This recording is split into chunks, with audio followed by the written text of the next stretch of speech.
আমার নাম মোহাম্মদ এমডি ফাইজ। আমরা বানিয়েছি একটা ওয়াটার পিউরিফায়ার। আমার সঙ্গে আছে সৌগত দাস এবং মায়াঙ্ক ভকত।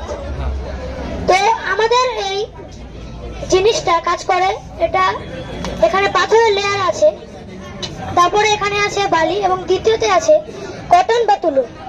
এই তিন পদ্ধতিতে আমাদের জলটা পিউরিফাই হয়। তো এখানে টেস্ট করা যায়। আচ্ছা, ওটা নোংরা জল তাই তো? এটা একদমই নোংরা জল। আচ্ছা, ঠিক আছে, নাও। আমরা এখানে নোংরা জলটা ঢাললাম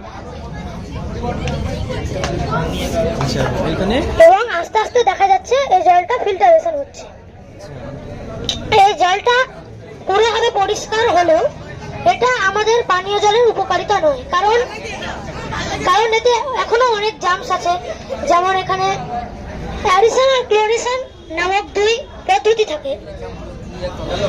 এই জার্মস গুলো ক্লিয়ার করার জন্য আমাদের বিভিন্ন রকম পদ্ধতি লাগে। তো আমাদের এখানে শর্ট ভাবে বানিয়েছি, তার জন্য হয়তো আমরা সিস্টেম করিনি। এখানে আপাতত শুধু আমাদের মডেলে দেখা যাচ্ছে যে এই যে পানির কোয়ালিটি সেটা আগের তুলনায় অনেক পরিষ্কার হয়েছে। বাহ, খুব সুন্দর।